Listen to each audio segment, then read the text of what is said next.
വാസ്തുവിദ്യാപരമായ നിഗൂഢതകൾ കൊണ്ട് ലോകത്തെ അമ്പരപ്പിച്ച ക്ഷേത്രം. ആന്ധ്രയിലെ അനന്തപൂർ ജില്ലയിൽ സ്ഥിതി ചെയ്യുന്ന ലേപാക്ഷിയിലെ വീരഭദ്ര ക്ഷേത്രം. ഈ ക്ഷേത്രത്തിന്റെ കാഴ്ചകളാണ് ഇന്നത്തെ വീഡിയോയിൽ. ലേപാക്ഷിയിലെ ആദ്യത്തെ കാഴ്ച ഒറ്റക്കല്ലിൽ കൊത്തിയുണ്ടാക്കിയ ഈ നന്ദി പ്രതിമയാണ്.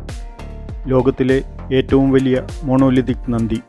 ഏകദേശം 15 അടി ഉയരവും 27 അടി നീളവുമുണ്ട് ഈ നന്ദി വിഗ്രഹത്തിന്. കണ്ണൂരിൽ നിന്നും ഉച്ചയോടെ പുറപ്പെട്ടു. വൈകിട്ട് 7 മണിക്ക് ബാംഗ്ലൂരിലെത്തി. ഇവിടെ നിന്ന് ഇനി 1.5 മണിക്കൂർ കൂടി സഞ്ചരിച്ചാൽ ലേപാക്ഷിയിലെത്താം. ലേപാക്ഷിയിലെ താമസ സൗകര്യങ്ങളെക്കുറിച്ച് വലിയ ധാരണയുണ്ടായിരുന്നില്ല. ഇവിടെ എത്തിയതിന് ശേഷമാണ് മനസ്സിലായത് ആന്ധ്രാപ്രദേശ് ടൂറിസത്തിൻ്റെ ഒരു ഗസ്റ്റ് ഹൗസ് മാത്രമേ ഉള്ളൂ എന്ന്. റൂമുണ്ട്, വലിയ മുറികളാണെങ്കിലും ഒട്ടും വൃത്തിയില്ലാത്ത ചുറ്റുപാട്. ആദ്യം കിട്ടിയ മുറി താമസയോഗ്യമല്ലാത്തതിനാൽ വീണ്ടും ഏറെ നേരം കാത്തിരുന്ന് മറ്റൊരു മുറി ശരിയാക്കി തന്നു. നല്ല ഹോട്ടൽ ലഭിക്കണമെങ്കിൽ 30 കിലോമീറ്റർ അധികം സഞ്ചരിച്ച് ഹിന്ദുപൂരിലെത്തണം. അതുകൊണ്ട് ഇവിടെ തന്നെ താമസിക്കേണ്ടി വന്നു. അടിസ്ഥാന സൗകര്യങ്ങളുടെ അഭാവം അവിടെ എത്തുന്ന സഞ്ചാരികൾക്ക് ഏറെ ബുദ്ധിമുട്ടുണ്ടാക്കുന്നുണ്ട്. നന്ദി വിഗ്രഹത്തിൻ്റെ ഏറ്റവും അടുത്താണ് ഞങ്ങൾ താമസിച്ച ആന്ധ്രാപ്രദേശ് ടൂറിസത്തിൻ്റെ ഗസ്റ്റ് ഹൗസ്. നന്ദി വിഗ്രഹത്തിൻ്റെ നേരെ എതിർദിശയിലാണ് ജഡായു തീം പാർക്ക്. വളരെ ചെറിയൊരു പാർക്കാണിത്. ഏറെ ഉയരമുള്ള കുന്നിൻ മുകളിൽ കൊത്തിയുണ്ടാക്കിയ ജഡായുവിൻ്റെ പ്രതിമ ദൂരെ നിന്നും കാണാം. സീതയെ അപഹരിച്ച് ലങ്കയിലേക്ക് പോവുകയായിരുന്ന രാവണനെ ജഡായു തടയുകയും രാവണൻ്റെ വാളിനാൽ ചിറകുകൾ നഷ്ടപ്പെട്ട് ജഡായു ഇവിടെ വീണുകിടക്കുകയും ചെയ്തു. പിന്നീട് സീതാന്വേഷണാർത്ഥം ഇവിടെയെത്തിയ ശ്രീരാമൻ വീണുകിടക്കുന്ന ജഡായുവിനോട് ലേ പക്ഷി, അതായത് എഴുന്നേൽക്കൂ പക്ഷി എന്ന് പറയുകയും ചെയ്തു. അങ്ങനെയാണ് ഈ സ്ഥലത്തിന് ലേപാക്ഷി എന്ന പേര് ലഭിച്ചത് എന്നാണ് ഐതിഹ്യം. അങ്ങ് അകലെ കാണുന്നതാണ് ഇന്നും നിഗൂഢമായി നിലകൊള്ളുന്ന വീരഭദ്ര ക്ഷേത്രം. ഇവിടെ ശിവൻ വീരഭദ്രനായാണ് അറിയപ്പെടുന്നത്. സ്കന്ദപുരാണത്തിൽ ശിവന്റെ ദിവ്യക്ഷേത്രങ്ങളിൽപ്പെട്ട ഒരു ക്ഷേത്രമായാണ് ഇത് അറിയപ്പെടുന്നത്.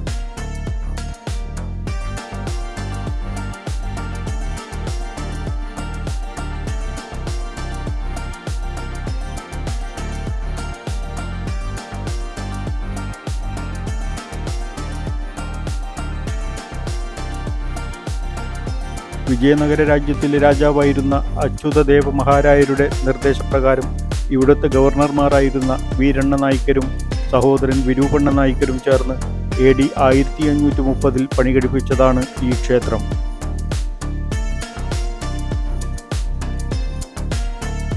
വലിയ പാറയുടെ മുകളിലാണ് ഈ ക്ഷേത്രം നിർമ്മിച്ചിരിക്കുന്നത്. ആമയുടെ ആകൃതിയിലുള്ള ഈ കുന്നിന് കൂർമ്മശൈല എന്നാണ് അറിയപ്പെടുന്നത്.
ഈ ശില്പങ്ങൾ പോലെ തന്നെ മനോഹരമായ ശില്പങ്ങളാണ് വെല്ലൂർ കോട്ടയിലെ ജലകണ്ഠേശ്വര ക്ഷേത്രത്തിൻ്റെ ഹാളിലെ ശില്പങ്ങൾക്കും. ഇവിടെ സാൻഡ് സ്റ്റോണിലും അവിടെ ഗ്രാഫൈറ്റിലുമാണെന്ന വ്യത്യാസം മാത്രം. സൂക്ഷ്മവും മനോഹരവുമായ വിജയനഗര ശില്പകല.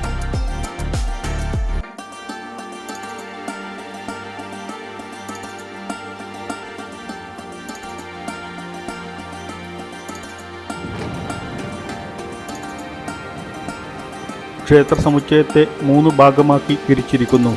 നാട്യമണ്ഡപം, അർദ്ധമണ്ഡപം, ഗർഭഗൃഹം എന്നിങ്ങനെ.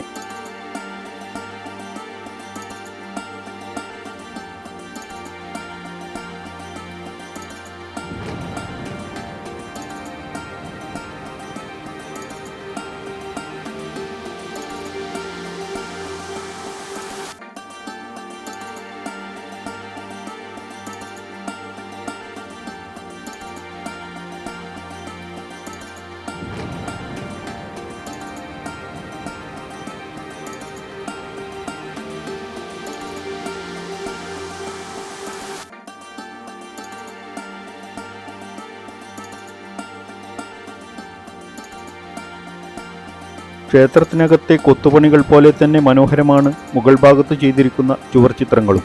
മിനുസപ്പെടുത്തിയ പ്രതലം ചുണ്ണാമ്പ് കൊണ്ട് പ്ലാസ്റ്റർ ചെയ്ത് പ്രകൃതിയിൽ നിന്ന് ലഭിക്കുന്ന ചായക്കുട്ടുകൾ ഉപയോഗിച്ച് വരച്ചിരിക്കുന്ന ഇവിടുത്തെ ചുമർചിത്രങ്ങൾ ഏഷ്യയിലെ തന്നെ ഏറ്റവും വലിയ ചുമർചിത്രങ്ങളാണ്. പുരാണ കഥകളാണ് ചിത്രങ്ങളുടെ അടിസ്ഥാനം. മച്ചിൽ ചെയ്തിരിക്കുന്ന ഈ ചിത്രങ്ങൾക്ക് 7 മീറ്റർ നീളവും 4 മീറ്റർ വീതിയുമുണ്ട്.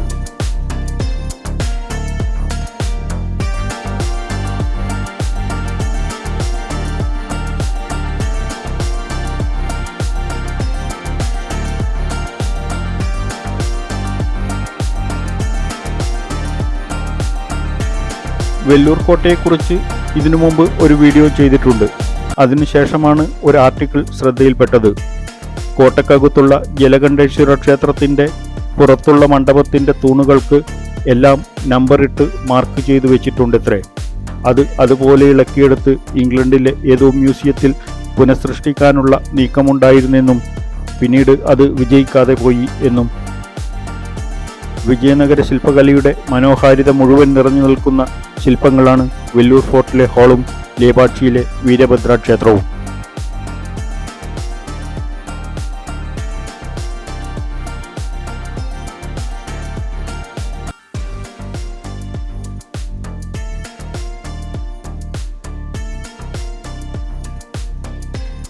ഒറ്റക്കല്ലിൽ കൊത്തിയെടുത്ത ഗണപതിയുടെ വിഗ്രഹം കാണാം.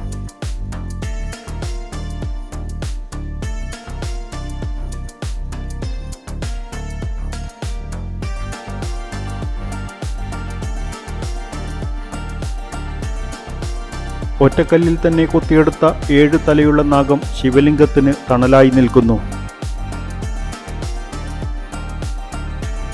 പണി പൂർത്തിയാവാത്തതും മേൽക്കൂരയില്ലാത്തതുമായ കൽത്തൂണുകൾ മാത്രമുള്ള കല്യാണ മണ്ഡപം. നിർമ്മാണത്തിന് അനുവദിച്ചതിലും കൂടുതൽ തുക ചിലവായതുകൊണ്ടാണത്രേ ഈ മണ്ഡപം പൂർത്തിയാകാതെ വെച്ചത്.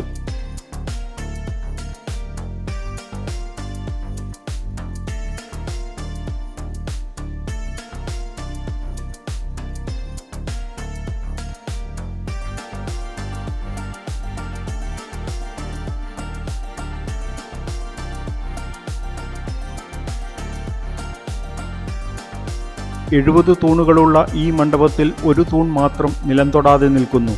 തൂണിനും നിലത്തിനുമിടയിൽ കൂടി സാരി, പേപ്പർ മുതലായ നേരിയ വസ്തുക്കൾ കടത്തിവിടാൻ പറ്റും.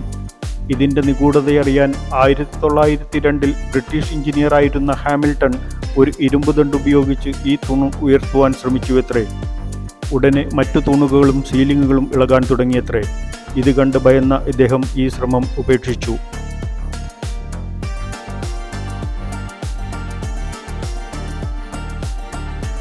ഗുരുത്വാകർഷണ നിയമത്തെ വെല്ലുവിളിച്ചുകൊണ്ട് നിലം തൊടാതെ നിൽക്കുന്ന ഈ തൂൺ ഇന്നും നിഗൂഢമായി തുടരുന്നു.